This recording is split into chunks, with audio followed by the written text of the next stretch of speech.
Is there anybody out there who's still doubting, who doesn't believe, who thinks that Arsenal are not eligible to be called title contenders after today's game? You should shut up. That's just all I can say. And it's not just about that. Is there anybody out there, as they say in wedding, is there anybody out there who is against every one of us voting for Riess Nelson as the player of the season, giving him an extension to his contract, making sure that whatever happens going forward, he stays at the Arsenal, and whenever he wants to leave, he leaves on his own terms?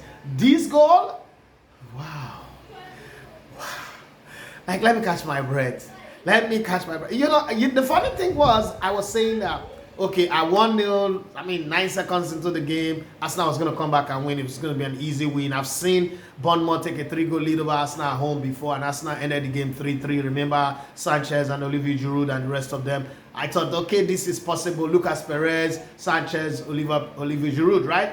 I thought this was one of those games where that would happen. But then again, I remembered 2 Saturdays ago when I was on my way to Benin, when Aston Villa took that lead. Arsenal came back, they went 2-1, and Arsenal still went on to win the game. But then in second half, I would be very, very honest. Even before the second half, when Trossard got injured and I realized that because he's no longer there to run around, Martinelli was now a little bit jaded, because Martinelli's game is predicated upon the movement of players around him, and it was a bit difficult. And I saw Zinchenko not at his extremely best, but he was still as passionate as you want him to be. So I was wondering if this is the day where, after Manchester City had won their game 2-0, they didn't play at their very best anyway, but they won against Newcastle. And I was saying that this might just be the day where Arsenal drop a point, and then next week, before Arsenal play Fulham, Man City would have won, they've gone to the top. But we came back 2-2. I still would have been okay with a 2-2 draw. I wouldn't lie. I still would have been okay with a 2-2 draw and say, okay, 2-2 as an Arsenal fan, the way the game has gone. Not like Bournemouth was one of those teams that I expect to take a point away from us. Come on, they are bottom of the league. But then I remember what happened with Everton away. But this was the Emirates and the fans, the crowd and everything. I thought, okay, this was supposed to work for us, but it just still worked. But then, when Riess Nelson was coming in, I said earlier in the season, he came in and he scored 2 goals. We won 5-0, but this is different. Could he be the magic again? So many things I noticed with him. He's the best crosser of the ball from wide area in the Arsenal team. He just needs some more regular playing times. And maybe every Arsenal fan should pray that he doesn't get injured on a regular basis. But today, this just might be the day where Arsenal fans will look back. And then there are quite a lot of days. The game against Tottenham Hotspur, the game against Aston Villa, the game against Manchester United, the game against late winner against Liverpool, and, smashing Everton at the Emirates. I still don't understand for the life of me how Everton managed to beat us at Goodison Impact. But hey, this is football. It happened, okay? I'm not going to mull over the ones that we're not supposed to mull over. I still think that there are games that we might lose, because I've noticed that the only teams that manage to get point out of City are teams that play low block. We're not good at low block, meaning that maybe the return leg against City, we might lose them. But if we keep playing like this, one of the things that Arsenal have been accused of is that we have a soft underbelly, Arsenal doesn't have character, there are no leaders in the team. Today, some of the things that I noticed was that every player in the Arsenal team needs to win this title. They're not playing like, oh, we want to win the title. They're playing like it's just another game every other day. But they don't know how to lose anymore. And when they lose, they don't go on a losing streak, dropping their head like we used to know Arsenal, where they lose one game and then it's 5 games losing streak. It happened last season, it happened the season before, up on stretch back to the last 12 years of Arsene Wenger. There's just something about this team that makes them feel like, so what your scores? So was it's a minute to the end of the game. We still have it in us. We're going to win. Zinchenko, such an amazing character.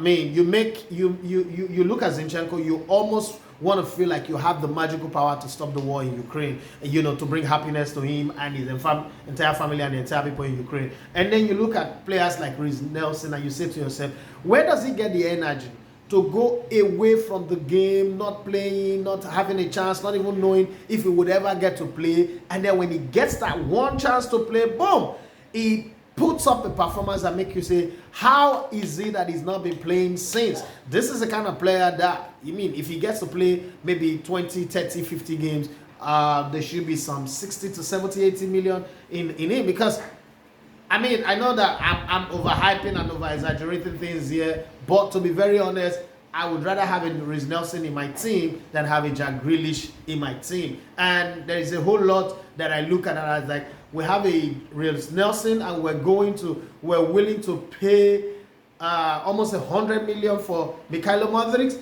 No, I mean, this is not me running down Chelsea and their team and all that, but I'm just saying that some things don't just add up. And I'm very excited, the character, the attitude, the spirit of the team, the players. Congratulations to the Arsenal fans, to the Arsenal team, the Arsenal coach, everybody. This was one game. This is not me being an analyst. This is me being an Arsenal fan. Well, we saw Chelsea win. Graham Potter, I don't know if the game ended with them winning, but then Brighton and Hove were the team of the round as far as I'm concerned. Manchester City did what Manchester City know how to do. Even if Haaland doesn't score, yeah, for Fantasy League people, you're not happy, but hey, this is football. It does happen. And I'm happy, you know. Once again, I want to say that on our channel, there is now membership. You can become members of our team. Help us to create better content, different type of content, and some exclusive content for only the members. I'm scratching my head because I screamed and it seems like my head is about to explode. So I'm just holding my head, like trying to calm down. When that goal entered, I brought down the roof. This is that kind of feeling that Manchester United fans had in 1999 when Ole Gunnar Solskjaer scored that last minute goal. The scenarios are different. They won the Champions League, but we were just 3 points for it. But for me, I mean, we've got 19 years without having this kind of feeling. 19 years without feeling like we are even capable. We are going to win the league. The last time we had this feeling was when we had Eduardo da Silva, and that was when Eduardo da Silva got injured. After that time, I'm not sure there was any Arsenal fan after that season who ever felt like, oh, this is the season. We were just hoping and wishing. But there's so much belief, so much confidence, so much strength now, so much, you know, thinking that every next game we're going to win. There's no longer the feeling that, oh, this team is better. Oh, not again. You know, when you concede 2 goals, the way we conceded against Bournemouth today, previously the fans were like, oh, me, I'm like, oh, not again. But not today. I kept saying that we would score. Then we scored 1, it was 2-1, and I said the comeback is on, it was 2-2. I wish I recorded myself, you know, doing all those madness and putting it together. And then when it was 2-2, and then the ball was raised 6 minutes of added time, and the Bournemouth players were feigning injury and falling. But then again, before I go, if anybody understands the handball rules in current football, please explain to me, because I don't. I do not understand the handball rules anymore. No matter how you try to explain it to me, I just don't understand it anymore. I wish somebody understands it. Please do where to come and explain it to me. Having said, I've got some other things to say. Yes, if you really do understand the handball rule, please come and explain it to me, because there's so many handballs in this game today, and one way or the other, you go to VAR is a play on, but then previously, I've seen this happen in other matches, and it's a penalty. Arsenal could have had like 4 penalties in this game. The story would have been different. I would have not needed to shout and explode all the fuse in my head just because we scored the winning goal. But hey, whatever it is, I think I like the way it ended. Whew, what a climax. I like the way it ended compared to, you know, an easy straw of 5-0, 6-0 win. Not like we will not take that. If that happens, we'll take it. But then it's over to Man United and Liverpool tomorrow. Any other game that I don't care. Where are Spurs again? Those guys who like to say mind the gap. Where are they again? Who did they play? Whoops. What was the scoreline? Let's not talk about useless teams when we could talk about good football, good team, great coach like Mikel Arteta, great players like Bukayo Saka, Zinchenko, Martin Odegaard, Thomas Partey, my Ghanaian pal, and what's it called, Granit Xhaka from Switzerland, and you know, with plenty of chocolate coming with experience and make the team get better. Probably Riess Nelson, who's got magical power. He's the Jesus of the team right now. He can raise the dead. He can stop deaf ear. He can part the Red Sea like Moses. He can bring down mountains. He can level plains. Man, wonderful player that he is. And you know, Martinelli, trust that even though he got injured, you could put him in the mix as well. And then other guy, our captain, fantastic. He fired and fired and fired, but everything was blocked. Everything was that he threw at Neto and the entire Bournemouth defense was not going through. But the truth of the matter is, as hard as this game was, Arsenal showed class, character, control. They shouted when they needed to shout. They made demands when they needed to make demand. They fought when they needed to fight. And from 2 goals down, dead and almost buried, they exploded, like they rose like a phoenix out of the ashes of defeat and wrestled victory from the jaws of defeat. It is days like this that you go on to say, upon this victory did we build our match to winning the title. And there are so many other victories in the past that we've had in the course of this season. And I'm going to throw this out to you guys that are out there.